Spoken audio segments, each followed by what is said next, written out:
네, 안녕하세요. 경자입니다. 정말 오랜만에 공모주를 워밍업으로 소개를 드리는 것 같습니다. 그동안에 청약하는 종목이 워낙 많았다 보니까 워밍업으로 미리 소개드릴 여유가 없었는데요. 하지만 2023년도 마지막 공모주 DS 단석은 청약할 때까지 시간이 조금 남아 있으니까요. 미리 준비하는 차원에서 한번 정리를 해보았습니다. 자, 다음 주는 12월 3주차입니다. 다음 주에 스펙 2종목 그리고 DS 단서까지 총 3종목이 청약을 기다리고 있고요. 이 3종목 청약이 끝나면 2023년 공모주 시장이 막을 내리게 됩니다. DS 단석은 다음 주 목요일과 금요일에 청약을 하고요. 환불일은 19일 화요일로서 환불 기간은 4일인 청약입니다. 최근 공모주 시장 분위기는 어떤 사업을 하는지, 수요 예측은 좋았는지 이런 걸 전혀 따지지 않고 있습니다. 그냥 상장만 했다 하면 적어도 공모가 2배 이상 주가가 올라가고 있습니다. 특히 이번 주 KNS는 상장일 주가 범위가 변경된 이후에 처음으로 따따블로 상장일을 마감을 하였는데요. 그리고 다음 날에도 주가가 엄청나게 올라갔습니다. 그래서 사실 지금은 이 종목을 청약을 왜 해야 되는지 의문을 가지기보다는 그냥 상장하니까 나는 청약을 합니다. 이렇게 생각을 해야 되는 시기라고 보는데요. 그래도 또 투자를 한다면 적어도 뭘 하는 회사인지는 알고 투자를 해야 되는 게 정석이니까요. DS 단석은 어떤 회사인지부터 체크를 시작하겠습니다. 이 종목은 크게 3가지 사업을 하고 있습니다. 바이오 에너지, 플라스틱 리사이클, 배터리 리사이클인데요. 구체적인 내용을 보지 않더라도 시장이 좋아하는 아이템 아닌가 하는 느낌이 오시는 분들이 많으실 겁니다. 그리고 이런 느낌적인 느낌만으로 우리는 나중에 좋아질 겁니다 하고 시장에 상장하는 기업도 많은데요. DS 단석은 현재도 양호한 손익을 보여주는 종목입니다. 22년부터 매출액이 1조 원을 돌파를 하면서 1조 클럽에 가입을 한 회사인데요. 올해도 매출액은 1조 원을 넘길 것이라고 예상됩니다. 그리고 영업이익률도 7에서 8% 정도를 기록하면서 안정적인 흑자를 기록하고 있거든요. 그러므로 시장이 좋아하는 사업을 하는데 현재 손익 구조도 탄탄하다는 게 일단 좋아 보입니다. 3가지 사업의 매출 구성을 보면 바이오 에너지가 65% 정도를 차지하고 있고요. 배터리 리사이클은 21%, 플라스틱 리사이클은 7% 정도 비중을 차지하고 있습니다. 그러므로 DS 단석의 주력 사업은 바이오 에너지라고 볼 수가 있는데요. 그러면 바이오 하고 있는 이 바이오 에너지는 무슨 사업인지 궁금하실 텐데요. 콩이라든지 동물성 기름, 그리고 폐식용유를 활용해서 석유와 비슷한 역할을 하는 기름을 만들 수가 있다고 합니다. 이렇게 생산된 기름을 바이오 에너지라고 부르더라고요. 제가 학교를 다닐 때 석유는 30년 정도 쓰면 고갈될 수 있다고 배웠던 기억이 납니다. 그때가 벌써 20년 전인데 지금도 석유는 30년 후에는 고갈된다는 이야기를 하고 있습니다. 그러므로 매년 30년 남았다 이야기를 하고 있지만 사실 석유가 언제 고갈될지는 아무도 모르는 것 아니냐 이런 생각을 해본 적이 있었는데요.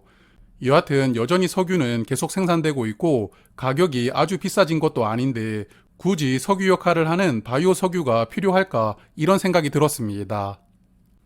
자, 그런데 국내뿐만 아니라 전 세계 주요 국가들은 탄소 중립을 위해서 석유를 정제하는 기업들이 바이오 에너지를 의무적으로 혼합하는 것을 법으로 규정을 해두었다고 합니다.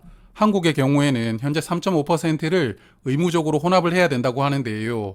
아, 그래서 바이오 에너지를 사용하는 것이구나 이렇게 생각이 들었습니다. 그리고 이런 바이오 석유를 만드는 기술이 점점 발달하고 있는데요. 실제 기름과 비슷한 성능을 보여주는 제품들도 개발이 되고 있다고 합니다. 특히나 항공기에 사용되는 기름하고 선박에 사용되는 기름도 바이오 에너지가 활용될 가능성이 높다고 하는데요. 그래서 바이오 에너지 시장은 계속 성장해 나갈 것이라고 기대를 하고 있고 언젠가는 고갈될 석유 에너지를 바이오 에너지로 대체할 수 있다는 것을 DS 단석은 비전으로 이야기를 하고 있습니다. 자, 그리고 두 번째 사업인 배터리 리사이클은 납축전지라고 해서 자동차마다 엔진 옆에 하나씩 들어가는 배터리가 있습니다.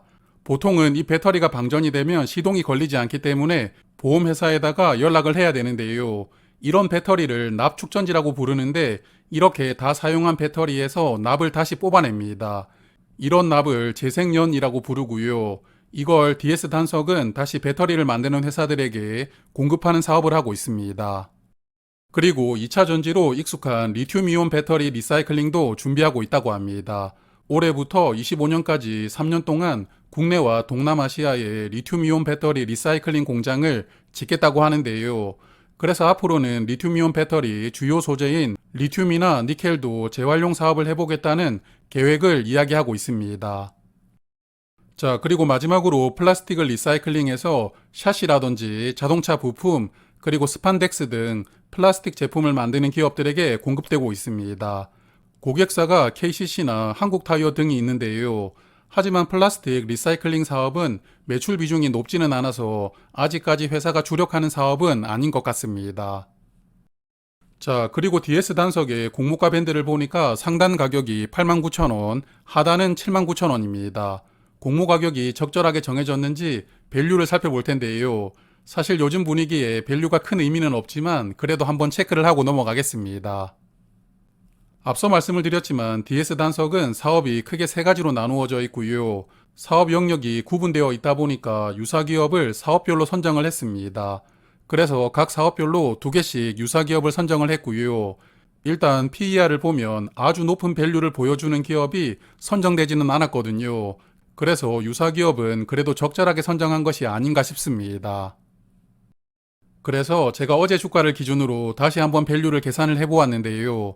올해 3분기까지 순이익을 연한산해서 PER을 계산을 해보았고요. 바이오에너지 유사기업인 애경케미칼과 JC케미칼은 평균 PER이 10.3배였습니다. 그리고 배터리 리사이클 유사기업인 고려아연과 영풍은 평균 PER이 17배였고요. 플라스틱 리사이클 유사기업 평균 PER은 8.8배였습니다. 그리고 DS 단석도 각 사업별로 올해 3분기 순이익을 연한산하고 유사기업 밸류를 적용을 해보았는데요. 그랬더니 시가총액이 약 6,653억 원으로 계산이 되었습니다. 주식수로 나누어 주면 주당 가격이 11만 3,500원인데요.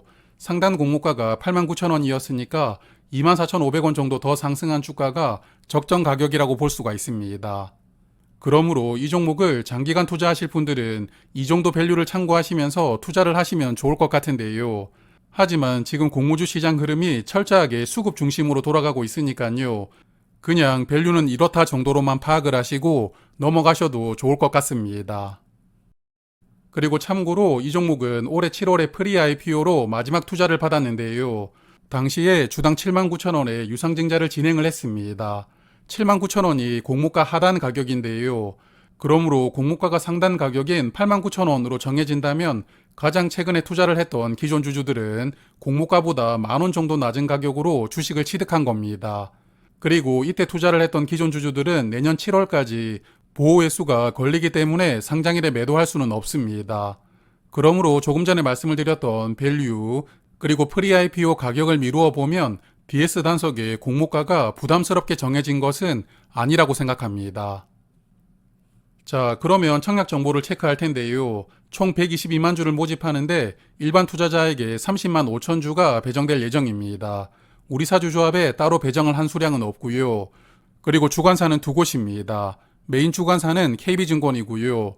약 20만 주가 배정될 예정이고 일반 고객은 6천 주까지 청약을 할 수 있습니다. 그리고 NH증권은 약 10만 주가 배정될 예정이고 일반 고객은 3천 주까지 청약을 할 수가 있습니다. 그리고 두 증권사 모두 최소 청약 수량이 10주로 동일하고요. 공모가가 상단으로 정해진다면 증거금은 44만 5천 원이 필요합니다. 그리고 이 종목은 구주 매출이 있습니다. 재무적 투자자가 보유한 42만 주가 구주 매출로 매각이 되고요. 모집 수량의 34% 정도 됩니다. 구주 매출이 있다는 것은 부정적인 부분이지만 요즘에 재무적 투자자 구주 매출은 기관 투자자들이 크게 신경을 쓰지는 않는 것 같더라고요. 그리고 이렇게 구주 매출로 미리 물량을 줄여주면 상장일에 유통 물량이 좋아지는 효과가 있습니다. 그래서 DS 단석도 상장일 유통 물량이 좋습니다. 상장일에는 141만 주, 전체 주식의 24% 물량이 유통될 수가 있습니다. 기존 주주 물량이 19만 주 뿐이기 때문에 대부분 공모주주 물량으로 구성이 되어 있고요. 의무 확약이 조금 크게 걸려준다면 유통 물량은 20% 아래로 내려올 수도 있을 것 같습니다. 그래서 DS 단석은 상장일 유통 물량이 좋은 수준입니다. 자, 그러면 마지막으로 청약이 얼마나 들어올지 예상을 해보았는데요. 사실 이게 수요 예측 결과가 어떻게 나오느냐에 따라서 예상 차이가 클 수가 있습니다. 일단은 결과가 양호하게 나왔다는 것을 전제를 하고 예상을 해보았는데요. 최근에 LS 머티리얼즈 약 67만 계좌가 청약에 참여를 했습니다. 그러므로 이번 DS 단석도 60만 계좌 정도가 참여한다고 예상을 하는데요. 균등 배정 수량이 15만 주 뿐이기 때문에 균등 배정 확률은 25% 정도로 예상됩니다. 공모 단가가 높다 보니까 균등으로 배정받는 게 정말 쉽지 않을 것 같습니다. 그리고 LS 머티리얼즈는 청약 증거금이 12.8조 원이 들어왔는데요. DS 단석은 환불 기간이 4일이라서 LS 머티리얼즈 때보다는 조금 적게 들어올 것 같은데요. 그래도 요즘 시장 분위기가 워낙 뜨겁기 때문에 비슷한 규모인 12조 원 정도는 들어오지 않을까 예상합니다. 그래서 증거금이 12조 원 정도 들어온다면 비례 경쟁률이 1800대 1이 되는데요. 1800주를 청약을 해야 비례로 한 주 배정을 받을 수가 있는데 1800주를 청약하려면 증거금이 8천만 원 정도 필요합니다. 그러므로 균등 배정으로 한 주를 받으면 이게 8천만 원을 사용한 것이라고 볼 수가 있을 정도로 많은 수량을 배정받는 게 쉽지 않을 것 같은데요. 여하튼 저도 청약할 때까지 최대한 자금을 모아봐야겠습니다. DS 단석은 수요 예측 결과는 청약하기 전날인 다음 주 수요일에 발표가 됩니다. 수요 예측 결과가 발표되면 다시 한번 정리를 해보도록 하고요. 올해 마지막 공모주인 만큼 좋은 결과가 나왔으면 좋겠습니다. 고맙습니다.